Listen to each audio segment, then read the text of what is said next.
கண்களை மூடி பக்தியோடு ஜெபிப்போம்.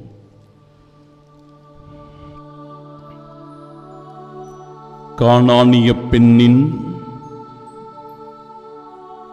நம்பிக்கைதான் ரொட்டி துண்டுகள். மனிதர்கள் முயற்சிகள் எடுக்கும்போது அந்த முயற்சிகள் விடாமுயற்சிகளாக மாறும்போது சில நேரங்களில் நிந்தைக்கும் அவமானத்திற்கும் உள்ளாக நேரிடும். பலர் நம்மை தூற்றுவார்கள். இவற்றையெல்லாம் கடந்து முழுமையான நம்பிக்கையோடும் விசுவாசத்தோடும்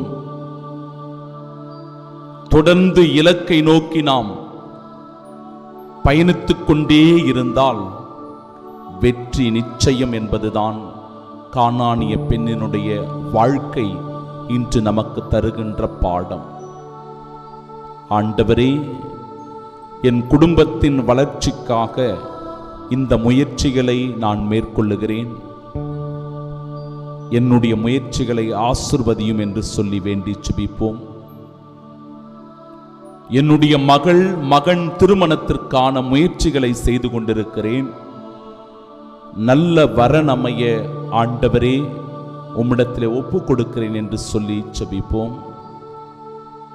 இயேசுவே, ஒரு இடம் வாங்க வேண்டும், வீடு கட்ட வேண்டும் என்கிற முனைப்பில் முயற்சிகளை மேற்கொண்டிருக்கிறேன். இந்த முயற்சிகளில் எனக்கு வெற்றியை தாரும் என்று சொல்லி ஒப்பு கொடுப்போம். கடன் பிரச்சனைகள் தீர வேண்டும் என்பதற்காக கடினமாக உழைத்து கொண்டிருக்கிறேன். ஆண்டவரே, இந்த கடன் பிரச்சனைகளிலிருந்து விடுதலை பெற என் முயற்சிகளை ஆசீர்வதியும் என்று சொல்லி ஒப்பு கொடுப்போம். பங்கினுடைய வளர்ச்சிக்காக ஏறெடுக்கிற முயற்சிகளை ஒப்பு கொடுப்போம்.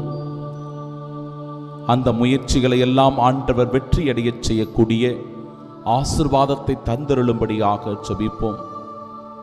இப்படியாக நாம் செய்கின்ற ஒவ்வொரு செயலிலும் ஆண்டவருடைய உடனிருப்பை உணர்ந்து கானானிய பெண் பெற்றுக்கொண்ட வெற்றியை இந்த திருப்பலியின் வழியாக ஒப்பு கொடுத்து ஜெபிக்கப்படுகின்ற ஒவ்வொரு விண்ணப்பமும் மன்றாட்டும் ஜெபமும் ஆண்டவருடைய அருட்துணையினால் ஆசீர்வாதத்தினால் வெற்றியாக அமைய இறைவன் நமக்கு அருள் துணை புரியும்படியாக நம்மையே ஆண்டவரிடத்தில் ஒப்பு கொடுத்தவர்களாய் அவரின் ஆசீருக்காக இந்நாளில் ஜெபிப்போமாக. ஆமீன், ஆமீன், ஆமீன்.